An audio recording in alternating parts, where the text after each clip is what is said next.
The alien queen promised mercy if he survived the deadly night beside her daughter.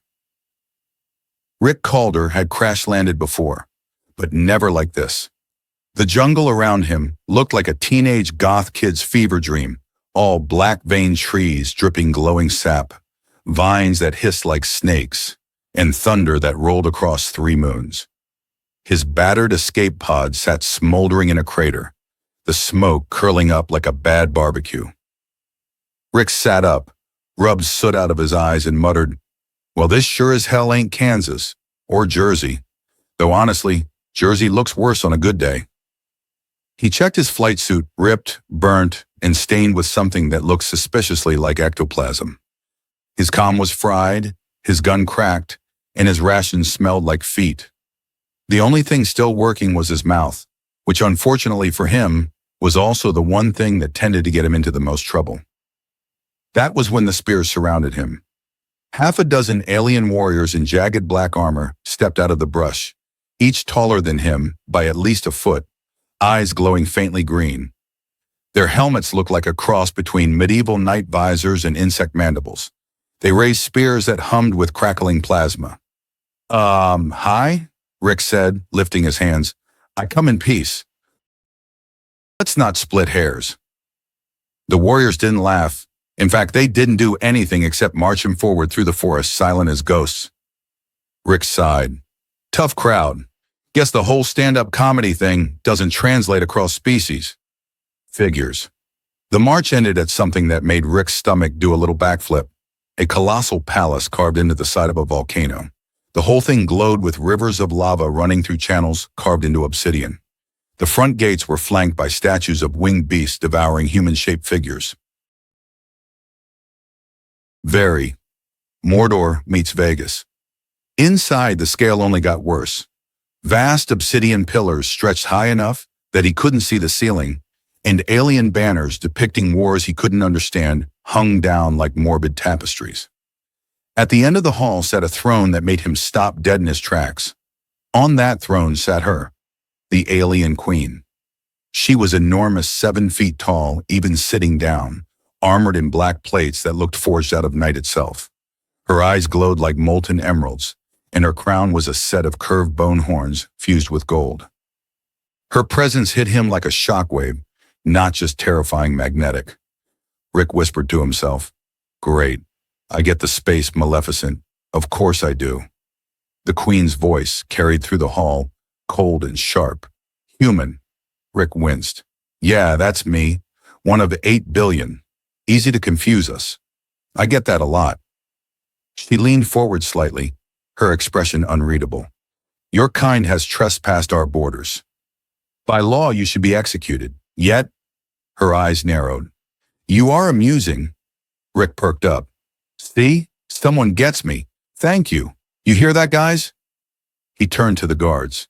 "She said I'm funny," curved into something that might have been a smile, or might have been the alien equivalent of a predatory grin.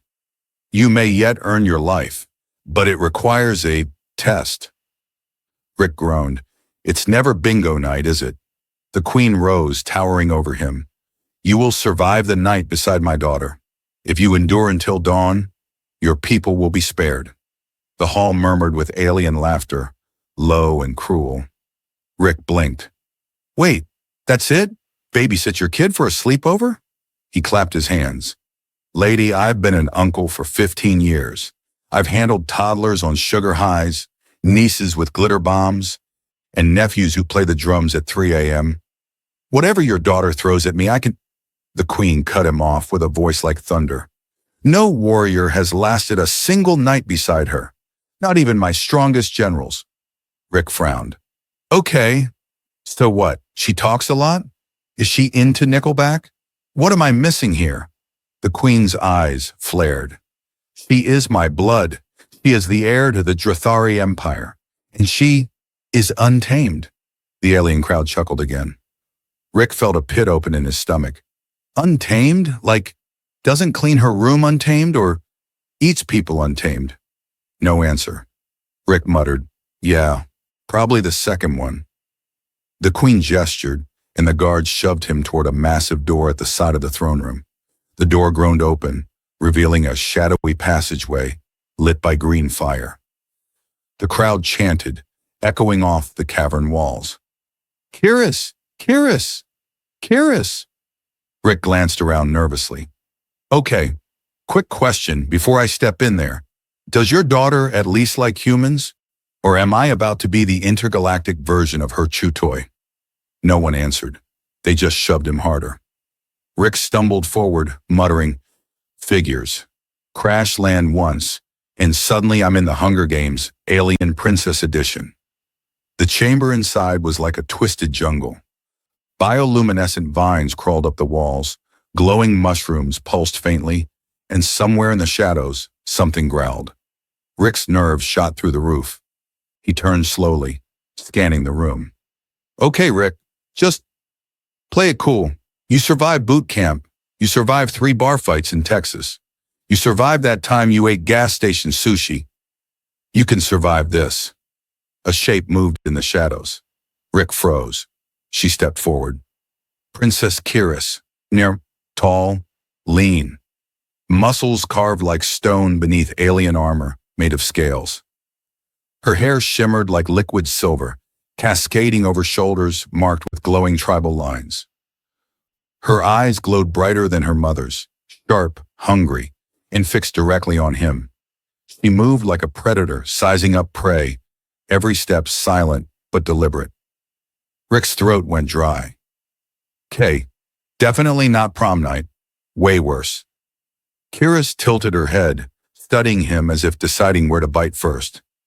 Finally, she spoke, her voice low, throaty, carrying the weight of someone who'd never lost a fight. "You're smaller than I expected."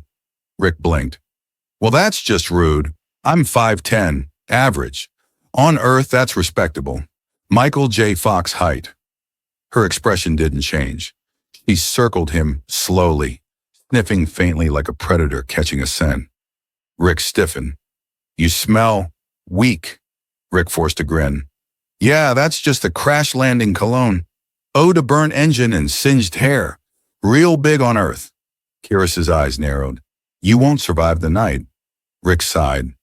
"Lady, I've heard that line before, usually right before karaoke night. Spoiler, I always survive karaoke." Kiris hissed softly, not quite anger, not quite amusement. She stepped closer until her glowing tattoos cast shadows across his face. Her eyes locked onto his. "Try." And with that, she turned and vanished into the glowing jungle, leaving Rick standing alone with a dozen alien beasts growling in the darkness. Rick rubbed his face. "Oh, sure. No instructions. No rule book. Just survive the night with the galaxy's angriest gym instructor. Piece of cake." He looked around at the hissing vines and glowing beasts and muttered, "You know what, Calder? You should have stayed in Jersey." Rick Calder had faced plenty of bad nights. The time he got stranded on a broken-down shuttle outside Jupiter. The time he got into a fight with a bouncer dressed like Elvis in Vegas. The time he accidentally ate chili made with experimental peppers grown in zero-G hydroponics. But this one was shaping up to take the trophy. The jungle dome closed behind him with a grinding hiss, sealing him inside. The green glow of fungal trees lit up the space like a warped rave party. Shadows twisted with each flicker of bioluminescence. Strange animal cries echoed through the undergrowth, the kind that made his neck hairs stand at full salute. And somewhere in there was Princess Kiris, his assigned roommate for the world's deadliest sleepover. Rick muttered, "Well, I always wanted to do an overnight camping trip with royalty. Guess I should have been more specific in my prayers." The first encounter. A rustle from above snapped his attention upward. Something leaped from branch to branch with feline grace, landing silently behind him. Rick spun around. Kiris crouched there, eyes glowing, muscles taut, like a tiger ready to pounce. She didn't blink. She didn't move. She just watched. "Okay," Rick said carefully. "So, I'm getting the vibe you're not much of a small talk person." "That's cool. I can carry the conversation. I'm used to it. My ex said I never shut up. But hey, maybe that's my superpower." Kiris tilted her head like a hawk inspecting prey. "Humans. Chatter. even when fear consumes them. Rick smirked. Oh no, this isn't fear. This is my natural charm. Fear looks more like screaming in wet pants. You'll know it when you see it. Her lips almost twitched but then she lunged. Rick yelped and dove sideways just in time as her claws slashed through a tree trunk, leaving deep glowing gouges. He scrambled up, panting. Okay. Ground rule number 1. No dismembering on the first date. Kira stalked him, circling. You must endure me. Mother wills it. If you break, I kill you quickly. Wow, sweetheart, you really know how to make a guy feel special. The beast attack. Before Rick could make another quip, the jungle exploded with movement. A pack of 6-legged beasts with crystalline jaws burst through the brush, their screeches shaking the dome. Kira spun instantly, blades snapping out from her wrists, and slashed into the first creature with a savage roar. The beast fell in 2 clean halves. Rick stared. Well, that's effective. The other 3 beasts turned on him. Rick panicked, grabbed the nearest thing he could, a glowing mushroom the size of a basketball, and hurled it. The mushroom exploded in a puff of neon spores, right into the beast's faces. The creatures screeched, blinded, thrashing. Rick ran like hell. And that, ladies and gentlemen, is what we Earthlings call improvisation. Kyrus cut down another beast and blinked at Rick's antics. You fight like a fool. Rick ducked as a crystalline jaw snapped where his head had been. He kicked the beast in the shin. It howled. He shoved a protein bar into its mouth. The creature gagged, stumbled, and dropped. Rick shouted, That's right! Try choking on some Earth cuisine! Didn't think I'd weaponize beef jerky, did you? When the last beast fell, Rick doubled over, wheezing. Yep, cardio still sucks. Should have kept the gym membership. Kira stared at him. You survived? By feeding it? Rick grinned weakly. What can I say? Everybody loves a snack. Each time Kyrus's hard mask cracked. A faint huff of laughter escaped her lips, short, sharp, like she didn't quite know what laughter was. Rick's chest swelled with pride. Ha! I made the scary princess laugh. Mark that in the history books, people. The banter begins. They walk deeper into the dome, beasts still lurking in the shadows. Kyrus stalked ahead with predatory confidence, while Rick trailed behind, muttering. You know, on Earth, we'd handle this with Netflix and pizza. Much less stressful. Kyrus frowned. Netflix? It's like a magic box where you watch endless stories. Mostly about people falling in love, fighting vampires, or cooking meth. Depends on the genre. Her eyes narrowed. This sounds like a weakling's dream. Rick shrugged. Hey, we like our weakling dreams. They keep us sane. Otherwise, we'd all be punching each other in the face 24/7 like you guys. Kira stopped abruptly, glaring at him. You mock my people. Rick held up his hands. No, I respect the whole warrior culture thing. Very intimidating. Just saying. Sometimes sitting down with a rom-com is also character building. Kyrus blinked slowly. Rom-com? Rick grinned. Lots of misunderstandings. Usually someone trips over a dog. Way better than fighting mutant crystal dogs. Her frown deepened, but her eyes softened just slightly. Sarcasm lessons. Later, as they camped near a pool of glowing water, Rick tore a strip from his ruined flight suit and fashioned a makeshift sling for his bruised arm. Kyrus watched, arms crossed. You are fragile. Breakable. Rick smirked. Thanks. Compliment of the year. Kyrus tilted her head. Was that sarcasm? Rick froze. Then his grin widened. Yes, exactly. You're learning. Okay, sarcasm is when you say the opposite of what you mean, usually to be funny or a smartass. She tried to mimic. Her face deadpan, she looked at him and said, Your combat skills are impressive. Rick chuckled. See? Perfect. A little hurtful, but perfect. She frowned. Why would your kind invent such confusing speech? Rick shrugged. Probably because we had too much free time between inventing microwaves and boy bands. The hunt turns personal. Night deepened. The dome grew darker. the glow dimming until the jungle looked haunted. Dozed against a rock, jerking awake when Kyrus crouched near him, eyes burning in the dark. "Whoa, personal space, princess!" She leaned closer, her breath warm. "My instincts tell me to end you, but..." Her gaze flicked to his bruised arm, the way he shielded himself. "You do not fight like the others. You amuse me." Rick forced a grin, though his pulse hammered. "Glad I could be your comedy show. Do I get hazard pay?" Suddenly, Kyrus's claws extended, brushing his throat. Rick froze. Her eyes glowed brighter. "One moment, and you would be dead." Rick swallowed hard. "And yet, here I am, still breathing. Which means, maybe you don't really want me dead." Her expression shifted confusion, frustration, maybe something else. She withdrew her claws with a hiss, retreating into the shadows.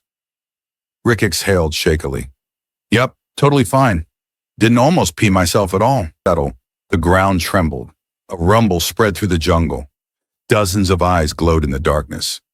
Rick groaned. "Oh, come on! It's like Jurassic Park out here!" The beast charged bigger this time, armored, tusked. Kyrus roared and leapt into battle, slicing through their hides. Rick scrambled, grabbing vines, tripping beasts with clumsy but effective traps. One beast lunged at him. He jammed his broken comm into its mouth. Sparks flew. The creature convulsed and collapsed. Rick panted. MacGyver would be proud. Kyrus stared at him mid-fight, almost impressed. Together they fought side by side, awkwardly in sync. Rick's dumb luck filled in the gaps her ferocity left.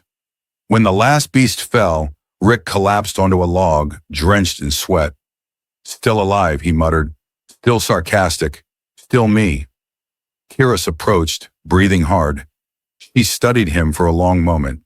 Then unexpectedly, she whispered, "No one has lasted this long before." Rick grinned through exhaustion. "Yeah, well, I'm not like the others. I'm just stubborn. And stupid. Mostly stupid." For the first time, Kyrus's mouth curved, not quite a smile, but close. Rick muttered, "And people say humor doesn't save lives." Rick Calder had always believed the worst part of the night was somewhere between 2 and 4 a.m., the dead zone when nothing good ever happened. But on Zarathus Prime, that theory was getting rewritten in glowing, blood-soaked ink. The jungle dome that had already tried to kill him twice suddenly went silent. Not the normal, peaceful silence of a forest at rest. This was the charged quiet of predators waiting. Even Kyrus froze, her eyes narrowing, her muscles taut. Rick whispered, "So, I don't suppose this is the part where we roast marshmallows and share embarrassing childhood stories?" Her hands shot up, silencing him. Her glowing tattoos brightened faintly, her instincts flaring. And then Rick saw them shadows moving between the bioluminescent trees, too fast, too purposeful to be beasts. Figures stepped into the glow, armored, cloaked, weapons humming with plasma edges. Alien assassins. At least a dozen of them. Rick blinked. Great. Ninjas. Space ninjas. This night just keeps getting better. The lead assassin spoke, voice distorted through a mask. "The Queen's daughter dies tonight. The human too. Loose ends burn away." Kyrus hissed, her claws extending in a flash. "You dare challenge me?" Rick muttered under his breath. "Oh yeah, this'll be fun. Definitely worth the crash landing fee." The assassins lunged. Kyrus met them with lethal grace, blades flashing, each movement designed to kill. Rick, on the other hand, tripped backward, grabbed a fallen vine, and yanked hard. Two assassins went sprawling as he shouted, "That's right! Welcome to Earth-style combat home improvement accidents and dumb luck." Blades clashed, sparks lit the jungle. Kyrus moved like fire incarnate, her ferocity stunning even the assassins. Rick scrambled to stay alive, ducking, weaving, throwing whatever he could get his hands on rocks, mushrooms, even the wrapper of a protein bar. One assassin slipped on it, crashing face first into a glowing fungus that promptly exploded in neon smoke. Rick pumped his fist. "Yes, littering saves lives." Kyrus didn't glance at him, too busy gutting another enemy. She moved with terrifying precision, but even she was starting to be pressed back by sheer numbers. An assassin nearly landed a blow to her spine. Rick shouted and tackled the attacker, both of them tumbling into a pool of glowing water. He surfaced first, coughing, and swung wildly with a branch. Miraculously, it cracked the assassin's helmet. "Yeah, that's for trying to kill my intergalactic camp counselor," the assassin hissed and collapsed. Rick blinked at the branch. "Huh. Guess I'm officially armed now." Robin Hood would be proud. The fight raged on. Plasma blades cut through trees. Beasts fled howling from the chaos. Rick fought like a man with no training, but unlimited stubbornness, tripping, shoving, distracting. Every time Kira should have fallen, Rick was there throwing something or yelling something dumb enough to shift the rhythm. At one point, pinned down by 3 assassins, Rick shouted, "Listen, fellas, we can talk this out. I can teach you Earth customs. Ever heard of Taco Tuesday?" They didn't pause. One lunged, Rick dropped to the ground, rolled, and they stabbed each other instead. He scrambled up, panting. "See? Diplomacy works. Sort of." The tide turned slowly, Kiris and Rick fighting back to back, their movements awkward but bizarrely effective. Kiris's raw ferocity carved through her enemies, while Rick's chaotic improvisation filled the cracks she couldn't cover. By the time the last assassin fell, the jungle was a wreck of glowing bodies and smoking craters. Rick collapsed onto the nearest log, gasping. "Well, that was a workout. Forget gyms, just sign up for Princess Survival Boot Camp. Guaranteed results." Kira stood over the last fallen assassin, her chest heaving, her claws dripping. She turned to Rick slowly, her eyes unreadable. "You fought. Poorly, but you fought." Rick grinned weakly. "Yeah, that's basically my resume. Fights poorly, but refuses to die. I'll take it." For the first time, she stared at him differently. Not just as prey, not just as a weakling. Something shifted, something Rick couldn't name, but it made his skin prickle. Before he could quip, a strange hum filled the air. Hollow screens flickered into life above them, projecting the fight. Dozens of alien faces appeared the Queen's court, nobles, soldiers, spectators. They had been watching. Rick's stomach dropped. "Oh, you've got to be kidding me. This is live streamed? I just made a fool of myself in front of the galaxy's biggest pay-per-view?" Kiris froze, realizing it too. The assassins weren't just intruders, they were entertainment, a cruel twist to test her loyalty and Rick's endurance in front of everyone. The Queen's voice boomed across the feed. "Impressive. The human survives longer than expected. Perhaps not entirely useless." Rick threw up his hands. "Not entirely useless. You hear that? Best performance review I've ever had." Kiris's fist tightened. The humiliation of being put on display burned in her. Rick caught the look in her eyes. Raw anger, shame, and something like betrayal. The feed cut out, leaving silence again. Rick glanced at her. "Hey, you okay?" she hissed. They watched, they laughed. "Like I am. Sport." Rick shrugged tiredly. "Welcome to my life. High school gym class, every dodgeball game, same vibe." She tilted her head, not understanding, but his tone softened her fury. For the first time, she didn't see mockery in his words, she saw empathy.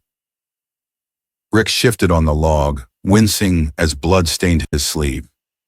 He'd taken a cut to the arm during the fight. Kiris noticed instantly, crouching beside him. Her clawed hand hovered uncertainly. "You bleed." "Yeah," Rick muttered. "That happens when people try to stab you. Occupational hazard." Her eyes narrowed. "But you bleed for me, to protect me." Rick blinked, then shrugged awkwardly. "Well, yeah, kind of figured I had better odds if you weren't dead. Plus, not really my style to let someone fight alone. Even if that someone could break me in half with one hand." Kira stared at him for a long moment, then softly, almost to herself, "No one has ever bled for me before." Rick blinked again, then chuckled, even though the sound came out rough. "Guess I'm just setting new records all over the place."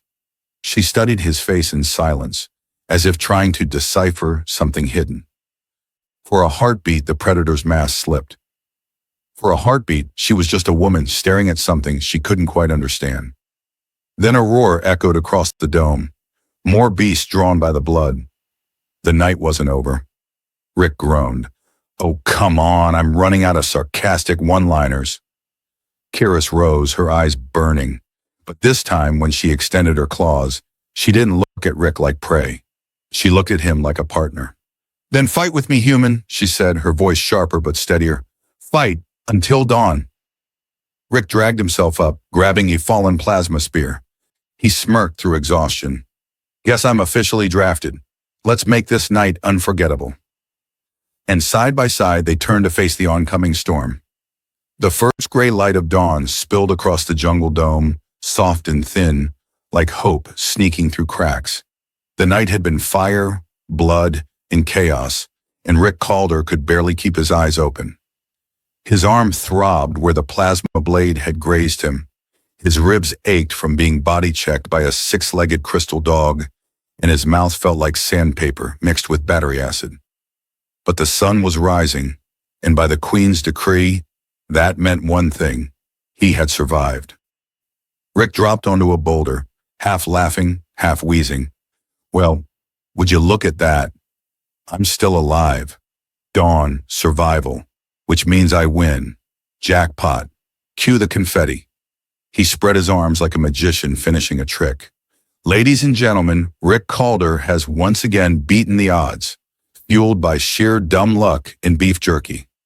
Kira stood a few feet away, not even winded, her silver hair glowing faintly in the new light. Her claws retracted, her tattoos dimmed, but her eyes stayed sharp. She didn't laugh at his theatrics, but she didn't scowl either. She just watched him. For a second, Rick thought he saw something different in her gaze. Not the predator's gleam, not the heir's pride, but something softer, something like curiosity. Then the dome doors rumbled open. Rick flinched as sunlight and sound flooded in. Alien guards poured into the arena, forming two walls of obsidian armor, and between them, tall and terrible, came Queen Zera. Rick forced himself upright, raising his arms weakly. Your Majesty, look who made it. Me, alive, whole, and slightly singed, but that's just flavor, which means by our little deal, humanity gets to live. So big win for everyone, right? The Queen stopped in the center of the chamber. Her eyes burned like smoldering emeralds, and when she spoke, her voice cracked like a whip. You endured, improbable, inconvenient, but it changes nothing. Rick blinked. His grin froze. Wait, hold on. Nothing? We had a deal. Dawn, survival, mercy for humanity. You literally put that in your space PowerPoint. The Queen's lips curled into something too sharp to be a smile. Did you truly believe my word bound me? Mercy is weakness. Humanity remains scheduled for eradication. Your survival was entertainment. Rick stared at her, mouth dry. His brain tried to keep up.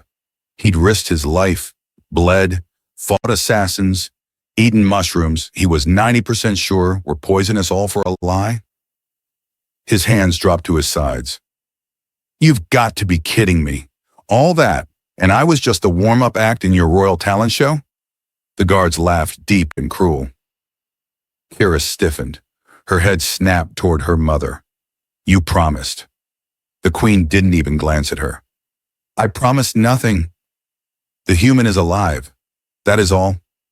For the first time, Rick saw Kyrus falter. The predator's poise cracked. She looked between him and the Queen, and in her eyes was something raw, something that scared Rick more than the beast. Doubt. Rick, of course, filled the silence the only way he knew how. Wow, big twist. Should have seen it coming. You're basically the galactic version of my old landlord, all smiles up front, then bam, eviction notice. The Queen's eyes narrowed. Silence. Rick didn't. No, really. You know what's crazy? I actually thought we had something. Like me bleeding all over your jungle meant something. I thought you respected stubborn idiots. Guess not. He pointed at Kyrus. But your daughter? She respected it. She fought with me. She laughed at my jokes, which is a miracle in itself. You know what that means? Means she's got more honor than you. The guards shifted, spears snapping up in warning. Kyrus's eyes widened slightly at his words, but she didn't move. The queen rose taller, her voice shaking the chamber. You dare challenge me, human? Rick spread his arms. Lady, at this point I've dared just about everything. Dared to survive your monsters, your assassins, your psycho obstacle course. Hell, I even dared to trust you. That one's on me. He gave a crooked smile. Guess I'm just too dumb to know when I'm screwed. Kyrus stepped forward suddenly, claws extended. Her voice cracked like glass. Mother, you cannot. The queen turned to her at last, her expression unreadable. Cannot? You speak as though you command me. Inez Kyrus trembled not with fear, but fury. He fought beside me. He bled for me. You watched. You used me as your spectacle, as if I were a beast in a pit. Enough. The hall went still. Guards glanced at each other. No one ever defied the queen, especially not her heir. Rick's breath caught. He had joked, ranted, filled the silence with sarcasm, but here was the moment where none of it mattered. This wasn't about him anymore. It was Kyrus against her own blood. The queen's eyes narrowed. You would side with this human? Kyrus hesitated a single heartbeat, then stepped closer to Rick, standing at his side. Her voice was sharp, steady. If he dies, then so does your throne. The silence that followed was deafening. Even the beasts beyond the dome seemed to hold their breath. Rick blinked, then muttered out of the corner of his mouth. Just to be clear, was that a metaphor? Or did you just start a coup in my name? Kyrus didn't look at him. Her gaze stayed locked on her mother's, unflinching. The queen's laughter rolled out, cold and low. So be it. Daughter, you have chosen your rebellion. Human, you have chosen your grave. Guards surged forward, weapons raised. Rick's survival instinct screamed, but Kyrus moved faster. With a roar, she slashed two guards aside, their armor screeching under her claws. Rick ducked behind her, heart pounding. Okay, so we're doing this. Space Family Feud, live edition. He grabbed a fallen spear, fumbling with the alien grip. Seriously, you guys couldn't design these for human hands? The chamber erupted into chaos.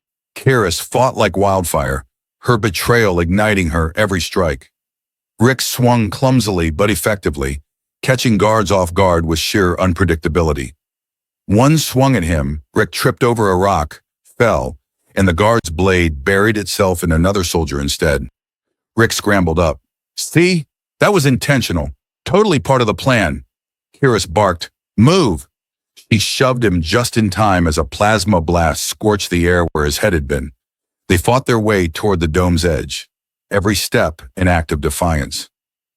Rick's arms burned, his lungs ached, but adrenaline kept him moving. He wasn't fighting for survival anymore. He was fighting because she believed in him. And damn it, he wasn't about to let her stand alone. They broke through the chamber doors, spilling into the open volcanic air. The Queen's army surrounded them in a vast circle, thousands of soldiers gleaming in black armor. Huh, Rick groaned. Oh, great. Nothing like waking up to an army and realizing you forgot to bring donuts. Kyrus stood tall, her body glowing faintly with the marks of her lineage. Her voice rang out, fierce and unshaken. This human is mine. Touch him, and you lose more than your honor. The soldiers hesitated. Murmurs rippled through their ranks. The air's defiance was no small thing. The queen emerged from the dome's shadow, towering, radiant with fury. Her crown seemed sharper, her eyes aflame. Daughter, human, you think you can stand against me? Against the Drathari Empire itself? Rick stepped forward before his brain could catch up, still panting, bleeding, but with that dumb grin plastered on his face. Lady, I've stood against worse. Okay, maybe not worse, but definitely weirder. Once wrestled a malfunctioning vending machine for 45 minutes. Won that battle too. The Queen's gaze burned into him. Your humor will not save you. Rick shrugged. Maybe not, but it sure as hell makes dying less boring. Kiris raised her claws, her stance solid beside him. For the first time, Rick realized she wasn't looking at him like a predator sizing prey. She was looking at him like a comrade, a partner. The Queen lifted her arm, and the army's weapons snapped up as one. The air shimmered with tension, the dawn bleeding red over the horizon. Rick swallowed hard, whispering, "Well, guess this is it. No pressure, right?" Kiris's voice was low, steady, and frighteningly certain. "If we fall together." Rick forced a grin, even as his heart pounded like a drumline. "You know, Princess, that almost sounds romantic. But let's save the poetry until after we're not dead." The Queen's voice split the sky. "Then come, traitors. Let the galaxy watch you burn." The army roared, weapons raised. The final battle had begun. Rick Calder had faced down warlords, crash landings, and one very bad Taco Tuesday in the barracks. But nothing compared to standing in the open courtyard of the Drathari Palace at dawn, with 1,000 alien soldiers tightening their circle around him and Princess Kiris. His shirt was shredded, one boot missing, hair sticking up in ways even gravity disapproved of. He looked like a man who'd been put through hell and came out looking like a rejected extra from Die Hard 3. The alien queen sat on her blackened throne at the far end, towering, regal, her armor gleaming with cruelty. Her eyes burned as she looked at her daughter, standing beside a dirt-streaked, limping human instead of kneeling in loyalty. "You would throw away blood and empire for this." Queen Zara's voice cut the air like a blade. Kiris's spear was still slick with the blood of her mother's assassins. She didn't flinch. He stood when 1,000 others fell. He laughed in the face of beasts. He fought when he had no reason to. "Tell me, Mother, how many of your warriors still dare to look me in the eye?" The soldiers shifted. The words cut deeper than any blade. Rick, of course, ruined the gravitas by coughing and muttering, "For the record, I also introduced her to peanut butter. That counts as cultural diplomacy." Kiris gave him a sharp glance, but couldn't stop the tiny twitch at the corner of her mouth. The Queen rose slowly, each step sending echoes through the courtyard. "You think mercy is earned, human? Mercy is not bargained. Mercy is taken." She extended her gauntlet, and 3 monstrous champions stepped forward, 7-foot nightmares bred in war labs, each bristling with weapons and claws. Rick looked at them, then back at Kiris. "Okay, quick question. Do you want the tall one, the uglier tall one, or the one that looks like he eats puppies for fun?" "I'll take the tall one," Kiris said calmly. "They're all tall." "Then pick the ugliest." The champions charged. Kiris leapt into the fray with a predator's grace, meeting the first blow with a thunderous crash of spirit against blade. Sparks flew. Rick, meanwhile, ducked behind a broken column as plasma fire cut the air. "Yeah, sure, no problem," he muttered, fumbling with an alien rifle. "Just me against 2 genetically engineered murder beasts. Happens all the time." The first warrior lunged for him. Rick fired blindly, missed. The creature roared and swung a hammer the size of a car engine. Rick barely rolled aside, the impact shaking the ground. He scrambled up, found a rock, and threw it at the alien's face. The warrior actually paused. "Did you just—" "Yep," Rick said, sprinting forward, sliding under the hammer swing, and jabbing the alien rifle right into the thing's ribcage before pulling the trigger. The blast sent the champions staggering back, shrieking. Rick stood, panting. "See? Earth training. We call it baseball." The second warrior snarled and lunged at him with twin blades. Rick dodged one, then promptly tripped over his own shoelace and fell flat on his face. The blade that should have skewered him instead buried itself in the ground. "Oh my God!" Rick gasped, eyes wide. "I home aloned him!" Before the alien could recover, he yanked a thermal grenade from the warrior's belt, clicked it, and shoved it into the armor plating. He dove away just as the explosion ripped the air. Bits of charred alien clattered to the ground. "Unbelievable," he wheezed. "My mom always said clumsiness would save me someday." Across the courtyard, Kiris had already felled her opponent in a flurry of strikes that left the ground painted. She turned, breathing hard, and saw Rick standing over two defeated champions, looking as surprised as anyone. The Queen's eyes narrowed. The circle of soldiers stirred uneasily. For the first time they looked not at the Queen, but at the human who had survived the impossible. "Still think mercy can't be earned?" Rick shouted across the courtyard.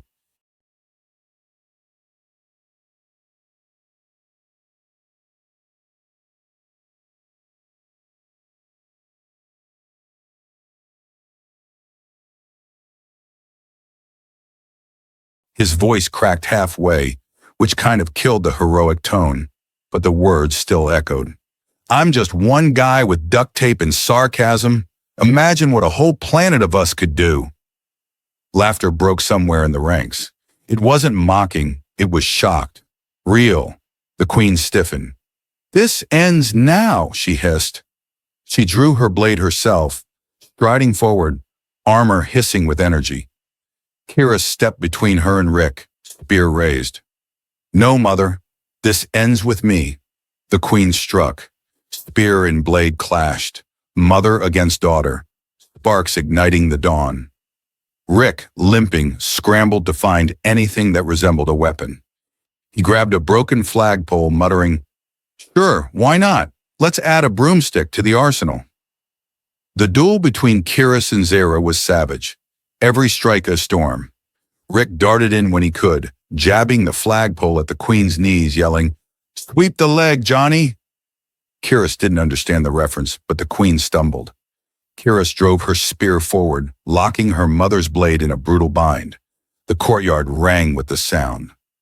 Finally, Zara shoved Kiris back. Her eyes blazed. "You would betray your own blood?" Kiris raised her spear. "No, I am saving it." Before the Queen could strike again, Rick hurled the flagpole like a javelin. By sheer dumb luck, divine comedy really, it clattered against the Queen's shoulder, just enough to break her stance. Kiris moved like lightning, sweeping her mother's blade aside and pressing her spear to the Queen's throat. Silence fell. Thousands of eyes watched. Rick stumbled up beside her, chest heaving. "So, what's the verdict? Do I get a medal? A free sandwich? A galaxy named after me?" No one laughed, not until Kiris did, a short, sharp laugh that cracked the silence. Then others joined, first soldiers, then the crowd.